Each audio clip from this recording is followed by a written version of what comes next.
अस्सलाम वालेकुम। अब्दुल गफ्फार अपने YouTube चैनल पर आप सबको खुशामदीद कहता है। उम्मीद है कि आपका रमज़ान बहुत अच्छा गुजर रहा होगा और साथ साथ दुआ है कि जल्दी से ये वक्त जो है वो गुजरे और कोरोना वायरस खत्म हो, ताकि हम सब अपनी अपनी रूटीन की तरफ वापस आएं। और साथ साथ जहां इस वक्त कोरोना बहुत मौजूद बहस तो ऑब्वियसली है, जिंदगी से ज्यादा उसकी अहमियत हो गई है और बहुत ज्यादा डिस्कस हो रहा है। लेकिन अगर पाकिस्तान क्रिकेट की बात करें तो एक मैच फिक्सिंग का जो एक कहते हैं ना जिन है, वो फिर बोतल से बाहर आ गया है और बहुत सारी बातें हो रही हैं।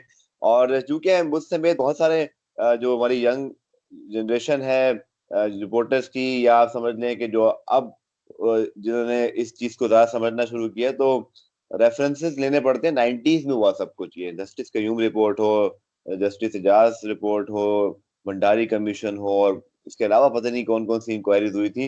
तो मेरे साथ जो मौजूद हैं शख्सियत किसी तारुफ के मोहताज नहीं है, और सबसे बेस्ट आदमी मुझे लगता है कि इनसे बात की जा सकती है, इनसे गाइडेंस ली जा सकती है। माजिद भट्टी साहब मेरे साथ मौजूद हैं। अस्सलाम वालेकुम माजिद भाई।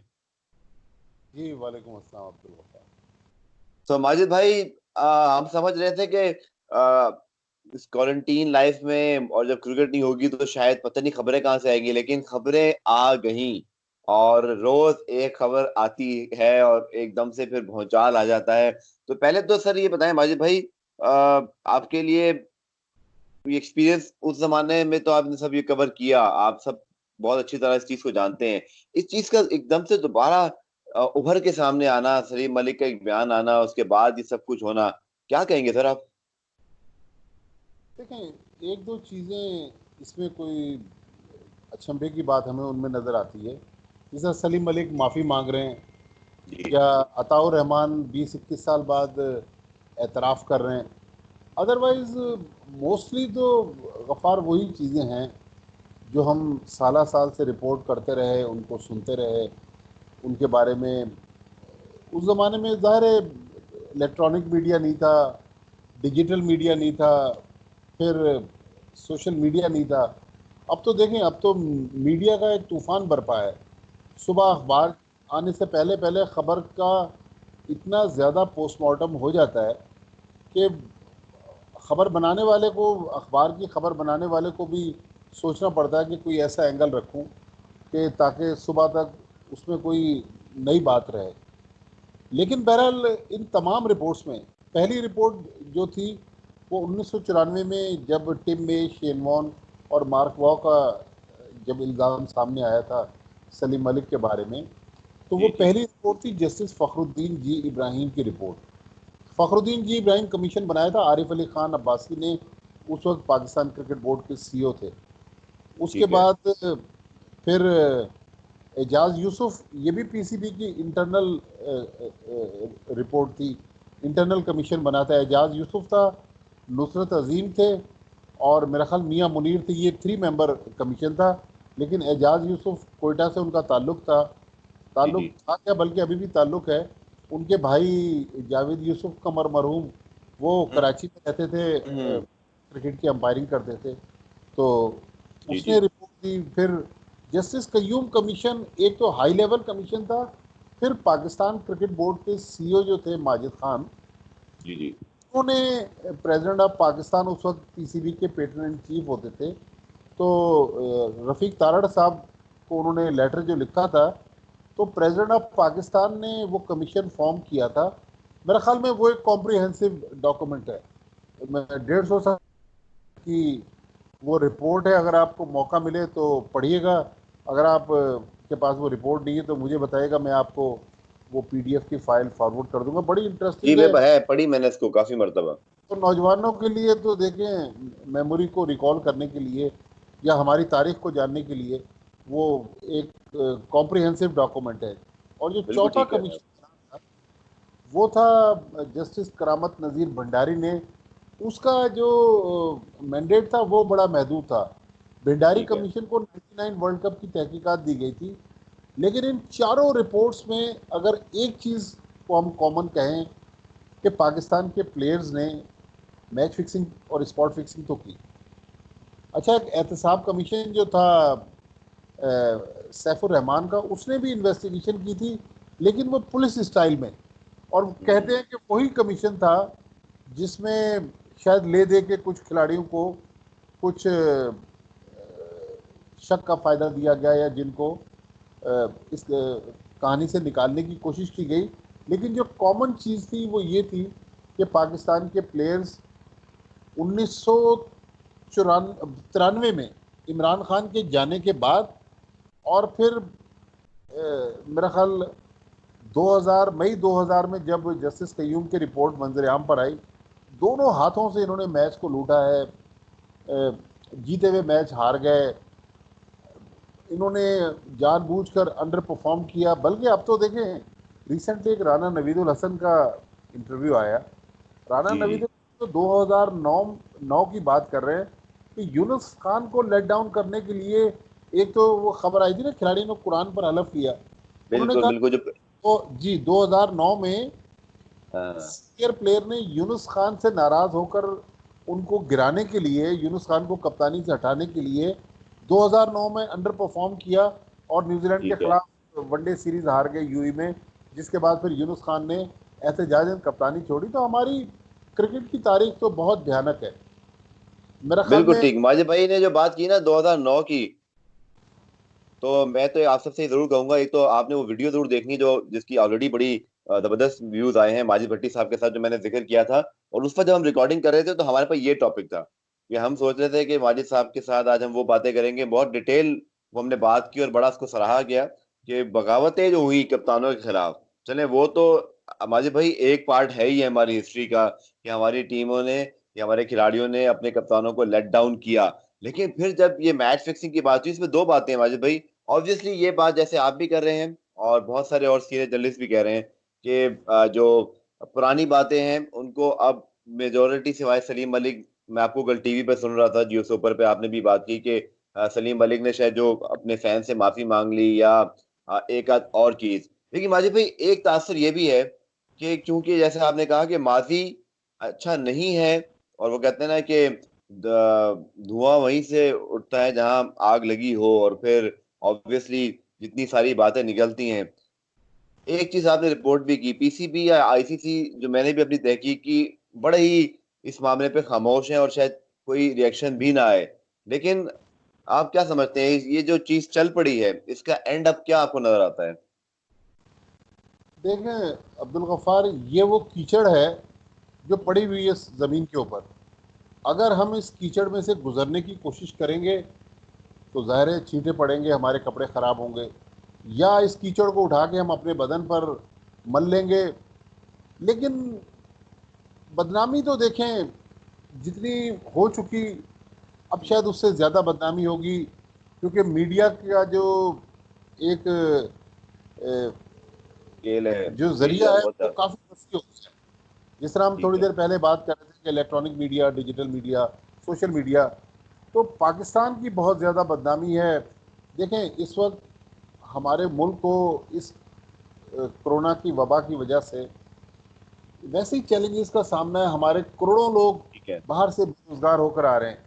बैरून मुल्क हमारा कोई अच्छा इम्पैक्ट नहीं है।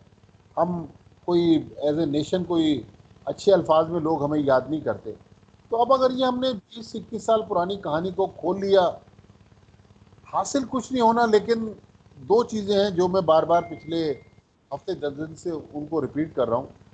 ठीक है। देखें, एक तो पाकिस्तान क्रिकेट बोर्ड को, मेरा ख्याल में, अगर पीसीबी चाहेगा, या इमरान खान चूँकि ख़ुद इस वक्त पेट्रन इन चीफ हैं, बहुत बड़े पाकिस्तान के बल्कि दुनिया के अजीम खिलाड़ियों में से एक है, या तो फिर इमरान खान इस पर कोई FIA टाइप की तहकीकात करवाएं, ज़रा पता तो चले ना। दूध का दूध पानी का पानी तो हो कि किसने क्या क्या किया है। आज जो लोग पारसा बन रहे हैं, लेकिन ये भी मेरा ख्याल अब गड़े मुर्दे उखाड़ने वाली बात है। अगर कुछ करना है तो एक लेजिस्लेशन हमें करना पड़ेगी, जो एहसान मानी साहब ने भी जिसका पिछले दिनों इजहार किया, बिल्कुल कि हम ठीक। एक कानून बनाएं। और बना रहा है क्रिकेट बोर्ड, ये भी मैं आपको बता दूं, कानून बना रहा है। वो कानून पहले जाएगा मिनिस्ट्री ऑफ स्पोर्ट्स, जो फहमीदा मिर्ज़ा साहबा जिसकी मिनिस्टर हैं, उसके बाद वो कानून जाएगा लॉ मिनिस्ट्री के पास। लॉ मिनिस्ट्री जब उसकी नोक पलक दुरुस्त कर लेगी तो वो फाइनल अप्रूवल के लिए पार्लियामेंट में पेश होगा। मेरा ख्याल है उस कानून में ये होना चाहिए कि जो एक बार पकड़ा जाए हम्म, उसको फिर पाकिस्तान टीम में दोबारा मौका ना मिला जाए। देखे ना, अब लोग शर्जील खान की बात कर रहे हैं, उमर अकमल के बारे में भी मुख्त तरीकों से इजहार ख्याल करते हैं। इन लोगों की कैसे हिम्मत होती है कि ये जाकर इन लोगों से मिलते हैं। आज नासिर जमशेद जैसा ज़बरदस्त प्लेयर इंग्लैंड की जेल में पड़ा हुआ है। मोहम्मद आमिर, सलमान बट, मोहम्मद आसिफ पिछले सालों में जेल में रह चुके लंदन में। तो हमारी तारीख तो भयानक है। लेकिन मैं सोचता हूँ कि उस ज़माने में इन प्लेयर्स ने अपने मुल्क को बेचा, लेकिन कितना पैसा कमाया। देखिए ना, एक मुआशियात का एक सिंपल फार्मूला है कि ये हम्म, आपकी आमदनी है, ये आपके असासे हैं। तो इन लोगों ने इतना पैसा बनाया। आज आप इनकम टैक्स रिटर्न जमा कराने जाएं तो वो आपसे पूछेंगे, यार ये 10,000 रुपये फला महीने में आपके अकाउंट में आए थे, तो ये कहाँ से आए। लेकिन ठीक उस है। जमाने में जस्टिस कय्यूम रिपोर्ट में कहा जा रहा है कि नोटों के ब्रीफ केस लेकर सलीम परवेज पेजी कोलंबो गए। फिर सलीम परवेज पेजी इंटरनेशनल प्लेयर थे पाकिस्तान के। इन्होंने हम्म, 81 में वेस्ट इंडीज़ के खिलाफ लाहौर में वनडे इंटरनेशनल खेला। गालिबन एक ही मैच में उन्होंने 25 रन बनाए, नेशनल बैंक की तरफ से खेलते थे। तो बार बार जस्टिस कय्यूम रिपोर्ट में उनका जिक्र आया है। सलीम परवेज ने उसमें एतराफ़ भी किया कि मैं नोटों का ब्रीफ केस लेकर गया कोलंबो, मैंने सलीम मलिक और मुश्ताक अहमद को वो नोटों का ब्रीफ केस दिया। फिर क्या हुआ, सलीम परवेज लाहौर की एक सड़क पर उनकी मोटरसाइकिल को किसी ट्रक ने कुचल दिया, और आज तक वो मुअम्मा हल नहीं हुआ कि सलीम परवेज का मर्डर किस तरह हुआ। तो ये भी भयानक है। लेकिन दूसरा पहलू ये भी है कि प्लेयर्स का तो बार बार नाम आता है, लेकिन इन प्लेयर्स को उकसाने वाले कौन है। हम्म, जस्टिस कय्यूम रिपोर्ट में कई बुकीज का नाम है। एहतसाब कमीशन जो था सैफुर रहमान का, वो भी जी जी। कई बुकीज के नाम लेता रहा। तो उन बुकीज को भी तो मंजर आम पर लाना पड़ेगा हमें। ठीक है। वाजिब भाई, जहीर अब्बास साहब का मैंने कुछ दिन पहले इंटरव्यू किया, और उस वक्त जब मानी साहब का स्टेटमेंट आया था, तो जहीर अब्बास साहब को तो ख्याल है कि जो माजी में प्लेयर्स जो इस मामले में इन्वॉल्व रहे हैं उनको भी क्रिमिनलाइज करें। लेकिन उनसे मैंने एक चीज पूछी, तो आज आपसे भी पूछ लेता हूँ कि सर, जो 90s में, वो टाइमलाइन की तरफ मैं आऊंगा आखिर में, एक एक करके छोटी छोटी इन पे बात करना चाहूंगा मैं। उससे पहले आपको लगता है कि ये था पाकिस्तान क्रिकेट में या दुनिया क्रिकेट में ये सब हो रहा था, या समझते हैं नहीं, इमरान खान साहब के जाने के बाद, उनकी रिटायरमेंट के बाद, क्रिकेट से जाने के बाद, फिर ये मामला इसने सर उठाया और ये फिर इतना आगे बढ़ा? देखिए, छोटे लेवल पर तो होता होगा, क्योंकि हमारे बड़े बड़े प्लेयर्स जो थे ये इंग्लैंड में जाते थे काउंटी क्रिकेट खेलने। और एक ज़माने में पाकिस्तान के 12-12, 14-14 प्लेयर्स एक सीज़न में काउंटी क्रिकेट खेलते थे। तो इंग्लैंड में तो हर ग्राउंड के बाहर बेट शॉप्स हैं, आप पैसा लगा दें। लेकिन वहाँ ये पैसा नहीं लगता कि मैच का रिजल्ट जो है चेंज हो जाएगा। वहाँ तो ये जी जी। पैसा लगता था कि इस मैच में जहीर अब्बास सेंचुरी करेंगे या सिफर। आप पैसे लगा दें, आप कहें जी मैं 100 पाउंड लगाना चाहता हूँ, जहीर अब्बास ने इस मैच में सेंचुरी करनी है। तो इस टाइप की शर्तें लगती थी। देखिए गफ्फार, इसमें भी हमें तफरीक करने की ज़रूरत है।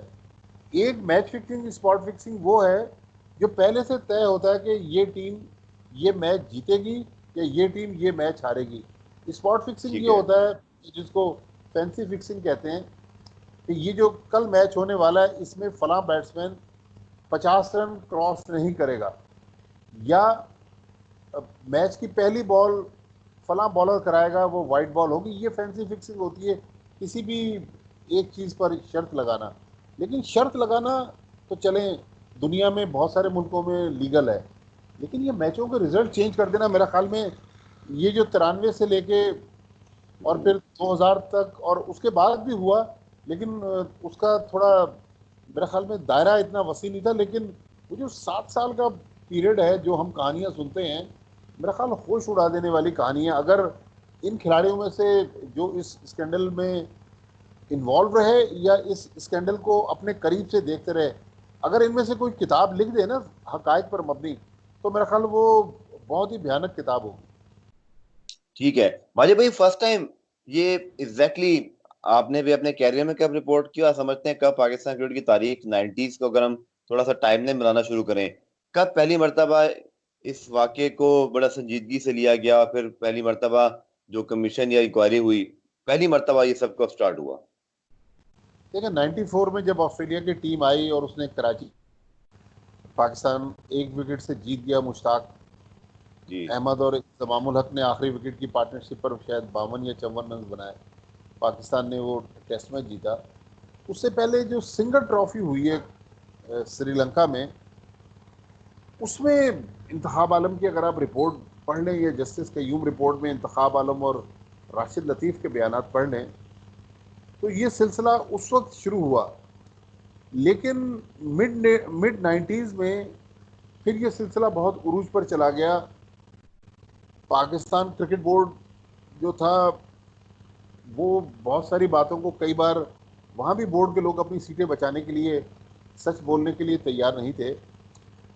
लेकिन जब 97 में माजिद खान पीसीबी के सीईओ बने, तो मेरे ख्याल में माजिद खान ने इस चीज़ को ज़्यादा सीरियस लिया। और माजिद खान का जो ट्रैक रिकॉर्ड है, बहुत ब्लंट और बहुत ईमानदार इंसान मशहूर हैं, तो माजिद खान ने फिर इस पर क्रैक डाउन किया। ठीक है। लेकिन जिस तरह हमारे सीनियर्स ने उस वक्त मैचों के रिजल्ट चेंज किए हैं, तो मेरे ख्याल में बड़ी, उस ज़माने में था कि आईसीसी का एंटी करप्शन यूनिट नहीं था। और जस्टिस कयूम रिपोर्ट, सीबीआई की जो चंद्रचूड़ कमीशन की जो इंडिया की रिपोर्ट थी, और हंसी क्रोनी के किंग कमीशन की रिपोर्ट, ये तीनों रिपोर्ट्स जब मंजर आम पर आई, उस वक्त आईसीसी का भी एंटी करप्शन कोड नहीं था। मुल्कों ने बिल्कुल अपने ठीक। तौर पर कमीशन बनाए थे, उन्होंने जो समझा उनको सजाएं दी। लेकिन मैं कहता हूं कि जो अब्दुल गफ्फार, हमने कहानियां, आपने भी अखबारों में पढ़ी होंगी, लेकिन हमने जो कहानियां सुनी हैं वो मेरे ख्याल में बहुत ही भयानक कहानियां हैं। पहली मर्तबा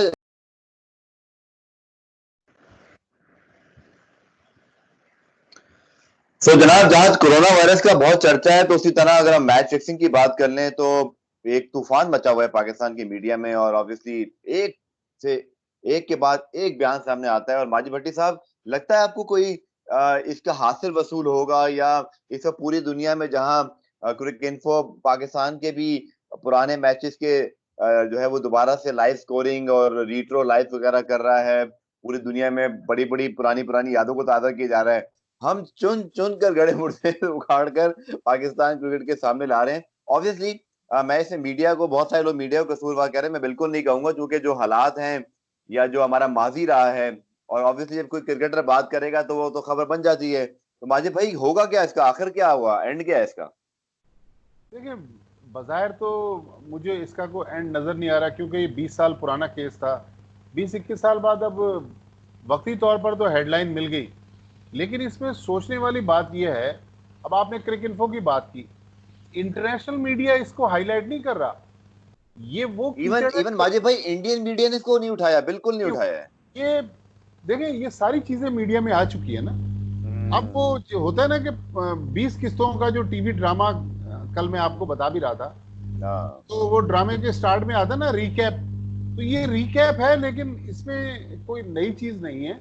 मेरे ख्याल में ये गंद है, वो हम उछाल रहे हैं, हम भी उस गंद को फेंक रहे हैं, अपने मुल्क को भी गंदा कर रहे हैं, अपनी क्रिकेट को भी नुकसान पहुंच रहे हैं। लेकिन गफ्फार, एक चीज इसमें बड़ी इंपॉर्टेंट है कि अगर ये पाकिस्तान की क्रिकेट खत्म हो गई ना, हमारी और आपकी दुकान भी बंद हो जाएगी। ये लोग नहीं सोच रहे। वक्ती तौर बिल्कुल। पर तो लोग खबरें बनाने के लिए इसको हाईलाइट कर रहे हैं, लेकिन हाँ, ये चीज इमरान खान और एहसान मानी कर सकते हैं, कर भी रहे हैं। तो मेरे ख्याल इसमें थोड़ा स्पीड अप होने की जरूरत है कि कानून साजी कर लें, ताकि फ्यूचर के लिए एक लॉ बन जाए, जैसा रिसेंटली एशिया में श्रीलंका ने किया है। आपको याद हो, श्रीलंका में मैच फिक्सिंग बहुत ज्यादा हो रही थी। सनत जयसूर्या भी लाइफ बैन फेस कर रहे हैं, हालांकि वहां पार्लियामेंट के मेंबर थे। श्रीलंका ने इस पे कानून साजी की है।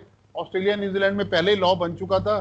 तो अगर इमरान खान की हुकूमत क्रिकेट में ये लॉ बना के चली जाए या लॉ बना दे, तो बहरहाल तारीख में उसका नाम आएगा। कानून साजी करने की जरूरत है, ताकि क्रिकेटर्स को तो आप पकड़ें, ये सट्टेबाजों का जो माफिया साइड पे ऑपरेट कर रहा था, ये कौन लोग हैं?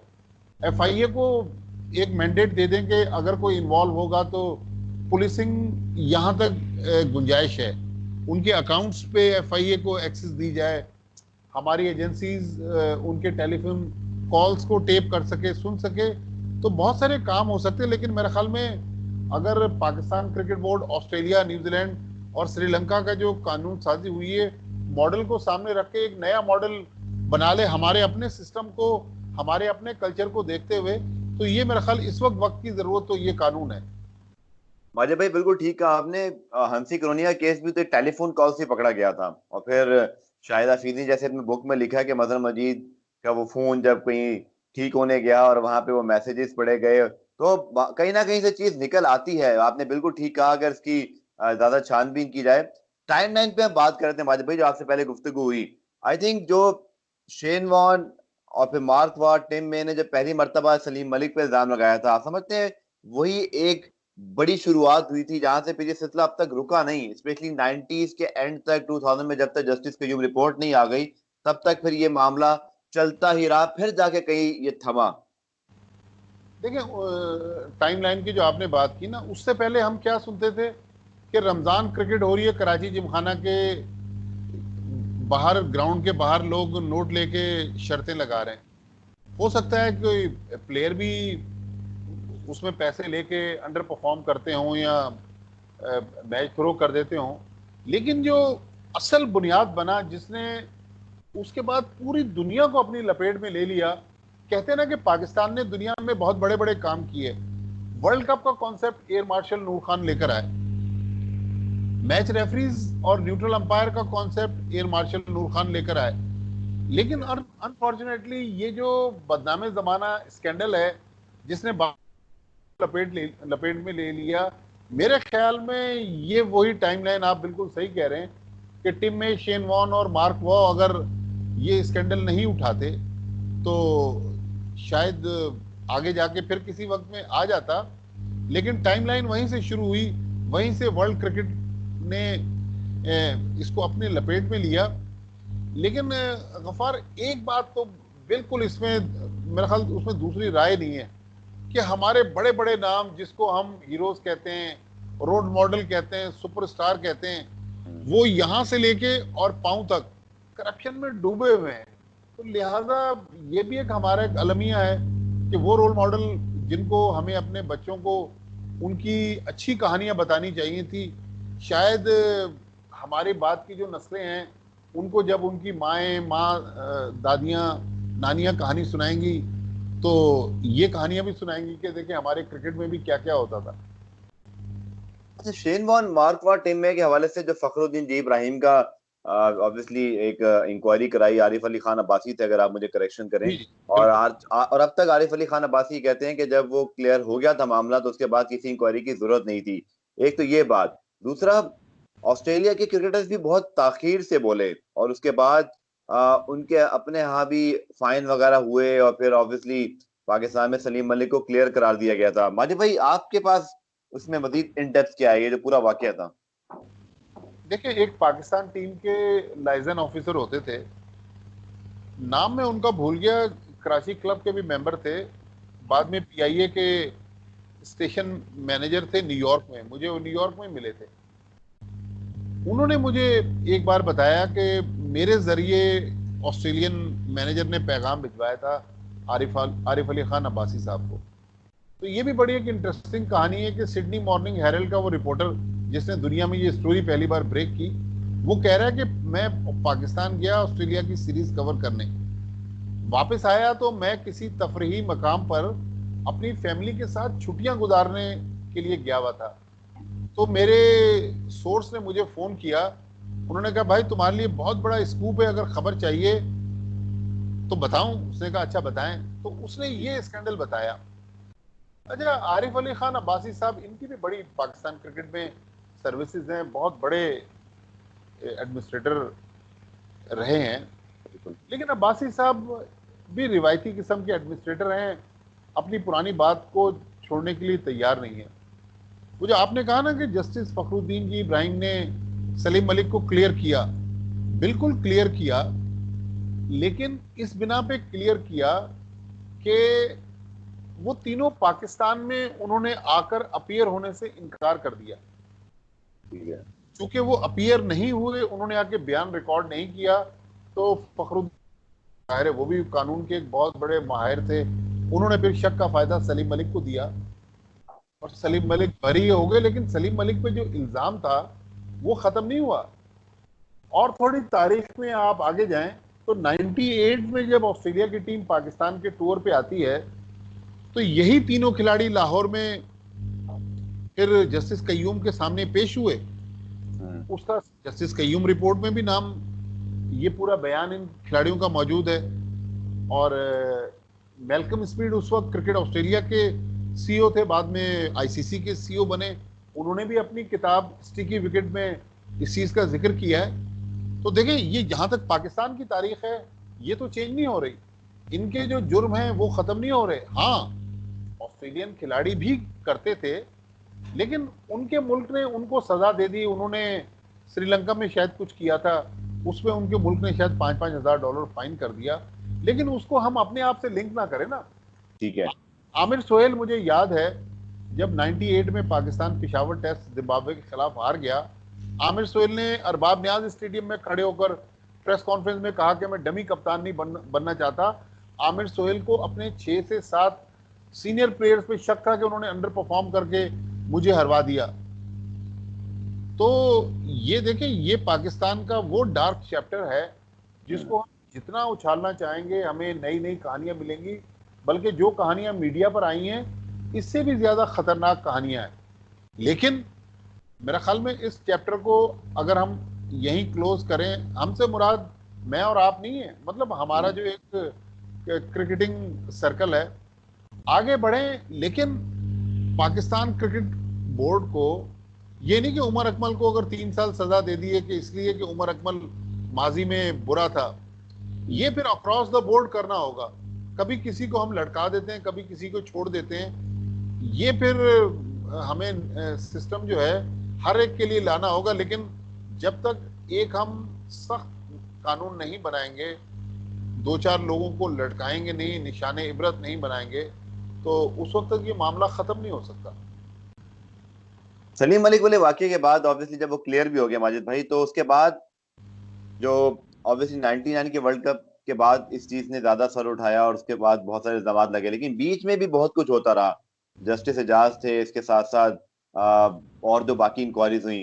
तो ये सिलसिला फिर कैसे पहुंचा 99 तक, इसको अगर आप थोड़ा सा रिकैप करें। और दूसरी बात कि जो आपने बात की ना कि आमिर सेल ने कहा अंडर परफॉर्म करने के हवाले से, ये भी तो एक तारीख है माजिद भाई। क्योंकि अगर हम देखें तो 90s में हर ही कप्तान के खिलाफ कोई ना कोई बगावत हुई। इस पे हम पिछला एपिसोड कर चुके हैं। तो ऐसा तो नहीं है कि खिलाड़ियों ने इस मौके का फायदा उठाते हुए खूब एक दूसरे की टांगे खींची हैं। शायद मैं नहीं कह रहा किसी एक खिलाड़ी का नाम लेकर, एक ओवरऑल बात कि शायद गलत बयानी भी की हो एक दूसरे के खिलाफ, प्रोफेशनल जेलसी थी, कोई हर कोई कैप्टन बनना चाहता था। दोनों चीजें थी। एक तो दोनों हाथों से माल लूट रहे थे, क्रिकेट करप्शन कर रहे थे। देखिए, उस वक्त आईसीसी का एंटी करप्शन लॉ तो था नहीं, एंटी करप्शन ऑफिसर्स नहीं थे। खिलाड़ियों के कमरों में क्या क्या होता था, उस फ्लोर पे जहां टीम रहती थी, कौन कौन लोग ठहरता था। ये प्लेयर मैच के बाद सारी सारी रात होटलों से गायब होते थे, किन किन लोगों के साथ घूम रहे होते थे। तो ये तो एक करप्शन का एलिमेंट तो 94 93 से लेके 2000 और उसके बाद भी ये पाकिस्तान क्रिकेट के साथ जुड़ा रहा। लेकिन ये भी हकीकत है, जो दूसरा नुकता आपने उठाया, कि कुछ प्लेयर्स ने अपने साथियों को गिराने के लिए, जिस तरह रिसेंटली मैंने स्टार्ट में आपको राना नवीदुल हसन का बताया कि मैं अभी रिसेंटली इंटरव्यू उनका सुन रहा था, तो कि राना नवीदुल हसन ने कहा कि यूनुस खान से प्लेयर नाराज थे। यूनुस खान का जो मिजाज था, सख्त मिजाज के थे, वो बदतमीजी करते थे। तो यूनुस खान को गिराने के लिए पाकिस्तान टीम को हरवाया, अंडर परफॉर्म किया, जानबूझकर पाकिस्तान टीम को शिकस्त से दोचार किया और यूनुस खान कप्तानी छोड़कर चले गए। तो ये दोनों पहलू थे। लेकिन हमारी हिस्ट्री जो है वो बहुत भयानक है। अल्लाह करे कि कोई इस पे किताब ना ही लिखे, वरना अगर किसी ने अंग्रेजी में किताब लिख दी तो पाकिस्तान के ऐसे ऐसे पहलू जो हैं वो मंजर आम पर आएंगे जो शायद माजी में लोगों को नहीं पता था उनके बारे में। आखिर में तफसीली आपसे चीज जानना चाहूंगा माजिद भाई कि जस्टिस कयूम रिपोर्ट जिसके हवाले से सारा जिक्र आता है, ठीक है, जब भी 90s के उस तमाम एक डार्क पीरियड पाकिस्तान क्रिकेट का, हालांकि परफॉर्मेंसेज भी अच्छी हैं, वर्ल्ड कप भी जीते हैं, शारदा में बहुत जीते, ऑस्ट्रेलिया में जाके जीते, इंग्लैंड को इंग्लैंड में हराया, लेकिन अनफॉर्चुनेटली इस चीज ने पाकिस्तान क्रिकेट का पीछा नहीं छोड़ा। जस्टिस कयूम रिपोर्ट के हवाले से माजिद भाई हर चीज को लिंक किया जाता है। कुछ लोग कहते हैं कि सलीम मलिक कुर्बानी के बकरा बने, कुछ समझते हैं कि अता रहमान कुछ कहना चाहते थे बाद में बोल ना पाए, कुछ ये कहते हैं कि हमारे बड़े सुपरस्टार्स की उतारी तो दो आ रहे हैं, एक तो फाइन क्यों हुआ। मैं भी आपसे ये पूछता हूँ सवाल और आप इसका जवाब दीजिएगा कि अगर कुछ नहीं किया था बाद में खेले, वही आप वाली बात कि सब सुपरस्टार भी हैं, बल्कि अब तो इज्जत तो एहतराम के मनसब पे भी फायदे हैं, लेकिन फाइन हुए, एक तो ये क्लैरिफाई कीजिएगा कि फाइन क्यों हुए। क्या आपके ख्याल में उसकी वजह कॉपरेशन ना करना थी जो एक तासुर है, या कुछ दाल में काला। सेकंड, क्या जस्टिस कयूम रिपोर्ट को हम एक बहुत ही जामे मुफस्सिल और end of the world report समझें कि अगर हमने किसी को जवाब देना हो आज मौजूदा नस्ल को इस स्कैंडल को दोबारा से उठाने के हवाले से, क्या हम ये कह सकते हैं कि ये एक प्रॉपर इन्वेस्टिगेशन हुई थी, अब किसी इन्वेस्टिगेशन का कोई मकसद ही नहीं है। देखिए, बिल्कुल आखिरी जो आपने बात की कि प्रॉपर इन्वेस्टिगेशन तो हुई थी, लेकिन उसके बाद भी तो हमारी हिस्ट्री खत्म नहीं हुई ना। हमारे यहाँ आप सलमान बट, आमिर आसिफ को ले लें, दानिश ठीक है। कनेरिया को ले लें, रिसेंटली उमर अकमल को ले लें, शर्जील खान, खालिद लतीफ़, फिर नासिर जमशेद, मोहम्मद इरफान, शाज़ेब हसन। शाज़ेब हसन का क्या था, आज तक किसी ने, हमारे यहाँ बड़े बड़े लोग इन्वेस्टिगेटिव जर्नलिज्म करते हैं, किसी ने जानने की कोशिश नहीं की कि शाज़ेब हसन पे लाइफ बैन लगा और वो बैन फेस कर, लाइफ बैन तो नहीं, शायद 7-8 साल का बैन था, वो उसने बैन को एक्सेप्ट किया, पाकिस्तान छोड़कर इंग्लैंड जाके बैठ गया। एक वो लड़का जो लाइन्स एरिया में गरीब फैमिली से बिलोंग करता था, वो किस तरह उसके पास इतना पैसा आ गया। लेकिन मैं ये नहीं कहता कि सलीम मलिक को कुर्बानी का बकरा बनाया गया। सलीम मलिक को बिल्कुल सही सजा दी गई, लेकिन दूसरे लोगों को भी सजाएं मिलनी चाहिए थी। लेकिन उसमें दो चीजें हैं। अदालत जो है ना, justice Qayyum commission Lahore high court के जज थे उस वक्त, मलिक मोहम्मद कयूम, उन्होंने इंक्वायरी की। अदालत चलती है एविडेंसेस पर। आज अताउर रहमान कहते हैं कि मैंने पहले बयान दिया, फिर मैंने राशिद लतीफ और मोहम्मद आमिर सोहेल के कहने पे मैं अपना बयान पलट दिया। तो अब इसमें जज का कसूर नहीं है ना, उन लोगों का कसूर है जिसने अदालत को गुमराह किया। और चूंकि झूठ बोल रहा था अताउर रहमान, इसीलिए अदालत ने अताउर रहमान को लाइफ बैन लगाया। लेकिन और लोगों को भी सजाएं मिलनी चाहिए थी। अगर सजाएं मिल जाती तो ये शायद सिलसिला आगे चलता, क्योंकि देखिए जुर्म भी हो रहे हैं, जेलें भी भरी हुई हैं, मजीद कैदी भी जेलों में जा रहे हैं, क्राइम दुनिया में खत्म नहीं हो रहे, लेकिन शायद उसका रेशो कम हो जाता। लेकिन हमने अपनी हिस्ट्री से सबक सीखने की कोशिश नहीं की। खिलाड़ियों ने एक दूसरे की टांगे खींची। क्रिकेट बोर्ड के जो अफसरान थे वो चाहते थे कि मेरा दौर अच्छा गुजर जाए, मुझे अच्छे प्लेयर मिल जाएं, बाद में जो आएगा वो खुद भुगतता रहेगा। तो ये अनफॉर्चुनेटली एक पहलू थे। लेकिन जस्टिस कयूम रिपोर्ट अगर हम उस पीरियड तक को देख लें, वहां तक तो मेरे ख्याल में काफी उन्होंने इन डेप्थ बयानात रिकॉर्ड किए, कंक्लूजन पर भी पहुंचे। लेकिन दो चीजें उसमें नहीं हो सकी। एक चीज वो लिख रहे हैं कि खिलाड़ियों के असासे जो हैं उनकी छानबीन करने की जरूरत है, जो बाद में गवर्नमेंट ने इस पे इंटरेस्ट ही नहीं लिया। ठीक है। दूसरा, मलिक मोहम्मद कयूम ने कहा था कि मुश्ताक अहमद के बारे में एक सप्लीमेंट्री रिपोर्ट आएगी, वो रिपोर्ट नहीं आई, तो मुश्ताक अहमद भी बच गए, तो उसमें अदालत का कसूर नहीं। लेकिन एक और बात, ये मैंने किसी इंटरव्यू में जनरल तौकीर ज़िया से सुनी। जनरल तौकीर ज़िया ने मई 2000 में जस्टिस कयूम की सिफारिशात पे अमल दरामद किया था। जनरल साहब एक इंटरव्यू में कह रहे थे कि मलिक कयूम ने अपने पसंदीदा कुछ प्लेयर्स को कहा कि यार मैं, ये मेरे हीरोज है, मैं इनको सजाएं नहीं दे सकता। अब वल्लाह आलम के जनरल साहब सही कह रहे हैं या नहीं कह रहे, अगर सही कह रहे हैं तो ये गलत हुआ। बहरहाल ये हकीकत है कि हमारी क्रिकेट की तारीख बहुत ही भयानक है। हमें जो सजाएं देनी चाहिए थी, जिस तरह लटकाना चाहिए था प्लेयरों को, हमने नहीं लटकाया। लेकिन चलें, जो पास्ट में हो गया थोड़ी देर के लिए कह दें कि चलें गुजर गया। लेकिन अब आगे जब तक हम अच्छे इकदामात, सख्त इकदामात नहीं करेंगे, पाकिस्तान शायद दुनिया का वाहिद मुल्क है जहां ये सिलसिला खत्म होने का नाम ही नहीं ले रहा। हर साल 1.5 साल बाद एक नई स्टोरी सामने आ जाती है। ये तो वो स्टोरियां जो रिपोर्ट हो रही हैं। बाद ऐसी स्टोरियां जो हमें और आपको पता चलती हैं और बाद में खत्म हो जाती हैं। तो मेरा ख्याल में इस पर जितनी जल्दी कानून साजी कर ली जाए, लेकिन अब पुरानी हिस्ट्री को ना ही उछाला जाए तो बेहतर है। हमारी क्रिकेट को बहुत इससे नुकसान पहुंचेगा। हो सकता है कि इतनी गंदी स्टोरियां हैं कि माँ बाप अपने बच्चों को, जिस तरह आपके भी बच्चे छोटे हैं, जो क्रिकेट की तरफ जाने ना दें कि यार ये तो गेम नहीं रहा, ये तो वो गेम नहीं रहा जिसको कहते थे कि शुरफा का खेल है। तो लिहाजा जितनी जल्दी हम इससे छुटकारा हासिल कर लें। लेकिन अगेन, जहां से हमने प्रोग्राम स्टार्ट किया था कि ये कीचड़ पड़ी हुई है सड़क के ऊपर, मैंने और अब्दुल गफ्फार ने रास्ता खुद मुंतखब करना है कि किसी और रास्ते से निकल जाएं जो साफ सुथरा रास्ता है। अगर कीचड़ पर से गुजरेंगे तो छींटे पड़ेंगे।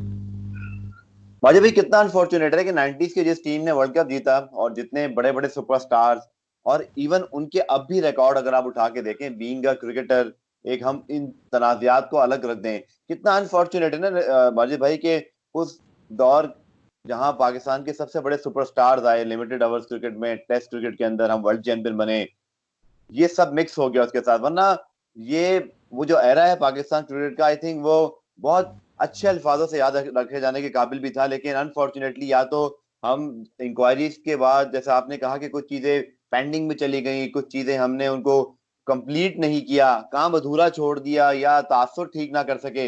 ये बहुत बुरा हुआ पाकिस्तान क्रिकेट के साथ, बहुत बुरा हुआ। और इतने बड़े बड़े हमारे नाम, जिनको क्रिकेट की हिस्ट्री आज ऑल टाइम ग्रेट्स में शुमार करती है, लेकिन मैं कम से कम बहुत सारी चीज़ों का विटनेस हूँ कि मैंने पिछले सालों में दुनिया में जितनी क्रिकेट कवर की शायद किसी और पाकिस्तानी ने नहीं की। लेकिन इसमें अफसोसनाक पहलू बहुत एक आपको दिलचस्प वाकया सुना के जा रहा हूँ कि मैंने दुनिया के बड़े बड़े ग्राउंड्स, लॉर्ड्स जैसे ग्राउंड में भी आवाजें लगती हुई सुनी, ओए सट्टेबाज, ओए चोर। तो मतलब अफसोस होता है कि वो लोग जिनको हम अपना हीरोज और रोल मॉडल कहते हैं, उनके बारे में दुनिया भर के ग्राउंड्स में, सड़कों पर आवाजें लगती हैं। जब हम कहीं दूसरे मुल्क जाते हैं तो वहां पर लोग हमसे भी पूछते हैं, यार आपके मुल्क में वाकई ये कुछ होता था? तो अगर मैं और आप इसको डिनाई भी कर दें तो तारीख का भी ये हिस्सा बन गया है। मेरा ख्याल में ये तारीख, ना कोई तारीख चेंज हो सकती, ना ये तारीख चेंज होगी। बहरहाल ये वो डार्क चैप्टर है पाकिस्तान क्रिकेट का कि इससे जितनी जल्दी छुटकारा हासिल करें, छुटकारा इस तरह हासिल करेंगे कि फ्यूचर में अगर ये पाकिस्तान क्रिकेट इससे निकल जाए तो वो मेरा ख्याल में हमारे क्रिकेट के लिए अच्छा होगा। अदरवाइज क्रिकेट मजीद सफर करेगी। आखिर में सलीम मलिक के ही वीडियो बयान से माजिद भाई ये किस्सा आगे बढ़ा और उसके बाद ना रुकने वाला सिलसिला जारी है। सलीम मलिक के हवाले से मैंने भी तहकीक कर ली, कुछ पीसीबी के हवाले से कह लें या इवन आईसीसी के हवाले से भी कोई, आपको पता है, खुलकर सामने बात नहीं कर रहा। इवन आईसीसी भी खामोश है, पीसीबी ने भी कोई इस पर सरकारी बयान जारी नहीं किया। लेकिन एक चीज तो आप और हम तक पहुंच गई, हमें अपनी तहकीक से पता चल गई कि होना कुछ नहीं है। और जब तक स्पेशली सलीम मलिक के ऊपर जो एक सवालनामा है उसका वो जवाब नहीं दे देते, आपको लगता है कि सलीम मलिक की एंट्री हो सकेगी कभी दोबारा पाकिस्तान क्रिकेट में? मेरा ये आखिरी सवाल आपसे। देखें, सलीम मलिक को इस सवालनामे का जवाब देना होगा। ये जो ट्रांसक्रिप्ट, अब देखें ना, उस दिन Salim Malik, with all due respect, बड़े जबरदस्त प्लेयर थे, क्या क्लास बैटिंग करते थे। उनकी आप इनिंग्स देख लें, एक 99 की इनिंग्स उन्होंने 87 में हेडिंगले लीड्स में खेली। ऐसी ग्रीन विकेट के जिस पर अनप्लेएबल पिच थी, 99 रन मैच का हाईएस्ट स्कोर था, पाकिस्तान ने इंग्लैंड के खिलाफ टेस्ट मैच जीत लिया, इमरान खान कप्तान थे। लेकिन सलीम मलिक के साथ जो जुड़ी हुई कहानियां हैं, सलीम मलिक ने एक जगह शिकवा भी किया कि यार माजिद भाई हमारे पुराने दोस्त थे, वो मेरे बारे में, तो देखें मेरा सलीम मलिक से तो बहुत सालों से ताल्लुक नहीं रहा, मेरे पास तो उनका फ़ोन नंबर भी नहीं है। ठीक है, सलीम मलिक जब एक जो हमारा प्रोफेशनल रिलेशन जिस तरह प्लेयरों के साथ होता है, सलीम मलिक के साथ भी था। लेकिन हम भी एक जॉब कर रहे हैं ना, हमारा मकसद ये नहीं है कि हम किसी की पगड़ी को उछालें। लेकिन उस सवाल का जवाब जो ट्रांसक्रिप्ट है, ये ट्रांसक्रिप्ट मजहर महमूद नामी एक जर्नलिस्ट थे, उनके साथ सलीम मलिक की 3 मीटिंग्स हैं, उसके टेप भी हैं, ट्रांसक्रिप्ट भी हैं। देखिए पाकिस्तान मजहर क्रिकेट मजीद नहीं, मजहर मजीद जो था उसके अलावा है वही। बोर्ड, मजहर महमूद, हाँ मजहर महमूद गफ्फार वो जर्नलिस्ट थे जिसने आमिर आसिफ और सलमान बट के खिलाफ स्टिंग ऑपरेशन किया था। बिल्कुल ठीक है। लेकिन वो 2000 में सलीम मलिक के साथ भी एक स्टिंग ऑपरेशन कर चुके थे। उन्होंने उस ऑपरेशन में आसिफ इकबाल को भी इन्वॉल्व करने की कोशिश की, लेकिन आसिफ इकबाल को शायद शक हो गया, वो उस मीटिंग में गए नहीं। तो उन्होंने होटल में बैठ के जो उनके साथ मीटिंग की सलीम मलिक के साथ, उसके आईसीसी के पास आ गए और सलीम मलिक कहते हैं कि मैं सू कर दूंगा अगर किसी बाहर के मुल्क में होता। शील्ड बैरी ने टेलीग्राफ में वो ट्रांसक्रिप्ट छापे थे, शील्ड बैरी को सू कर दे सलीम मलिक, लेकिन जवाब उनको देना पड़ेगा। लेकिन सलीम मलिक देखें, जब हमने सबको माफ कर दिया तो सलीम मलिक भी इस ट्रांसक्रिप्ट का जवाब दें, माफी तलाफी करके वापस आ जाएं। तो सजा देखें, सलीम मलिक ने भी अच्छी खासी सजा काट ली। इसीलिए तो स्केप गोट का लफ्ज, कुर्बानी के बकरे का लफ्ज यूज किया जाता है सलीम मलिक के बारे में, कि सलीम मलिक के से ज्यादा नहीं तो बराबर का तो लड़कों ने जुर्म किया है, लेकिन उस जुर्म को हमने इग्नोर कर दिया। हाँ, थोड़ी देर पहले जो आप जुर्माने की बात कर रहे थे ना, जुर्माने इसलिए हुए कि कंक्लूजन पे अदालत नहीं पहुंच सकी। जज साहब के पास एविडेंसेस थे, लेकिन आगे चल के जब गवाही पलट रहा है अपने बयान से, तो जज साहब किस बुनियाद पे उनको सजाएं देते। देखिए बहुत सारे दुनिया में ऐसे केसेस हैं, जिस तरह पाकिस्तान की हिस्ट्री में जुल्फकार अली भुट्टो की सजाए मौत को हम बार बार डिस्कस करते हैं टीवी चैनल्स पर। उसके बारे में भी जो बेंच था वो स्प्लिट था। बाद में माफी मांगी जाकर जो पाकिस्तान क्रिकेट बोर्ड के भी चेयरमैन हैं डॉक्टर नसीम हसन शाह, उन्होंने माफी मांगी एक इंटरव्यू में भुट्टो फैमिली से कि मैंने गलत सजा दी। लेकिन अदालत के पास कंक्लूसिव एविडेंस चाहिए होते हैं, तो अगर गवाह आ जाते, ठोस बयानात सामने आ जाते, तो उनको सजाएं मिल जाती। लेकिन बहरहाल वो एक डार्क पीरियड रहेगा है और आइंदा भी उसका बार बार जिक्र आएगा। लेकिन मेरा ख्याल लाइफ गोज ऑन, अब हमें आगे जाना चाहिए, लेकिन इस निज़ाम को ठीक करके आगे जाना चाहिए। बहुत बहुत शुक्रिया माजिद भाई, और कोशिश ये की कि बहुत सारी चीजें जो आजकल डिस्कस हो रही हैं उस पर थोड़ा माजी में जाके आपसे बेहतर कोई नहीं जानता इन चीजों को आपने और रिपोर्ट आखिरी किया। बार किसी ने पूछा मुझसे, वॉइस ऑफ अमेरिका ने पिछले दिनों मेरा इंटरव्यू किया कि यार ये क्यों वाकया बार बार रिकॉल हो रहा है, ये वाकयात क्यों रिकॉल हो रहे हैं। तो मैंने उनको भी बताया, आपको भी आखिर में मैंने कहा कि देखें, कोरोना के इस पेंडेमिक में मीडिया के पास कहानियां नहीं है, ग्राउंड में कुछ नहीं हो रहा, लॉकडाउन है, क्रिकेट बोर्ड्स दुनिया भर में बंद हैं, तो कहानियां नहीं है, तो पुरानी कहानियों को हम एक नई शक्ल देके मीडिया में ला रहे हैं। लेकिन बहरहाल हकायक हैं, और वो जमीनी हकायक जिनको हम झुटला नहीं सकते।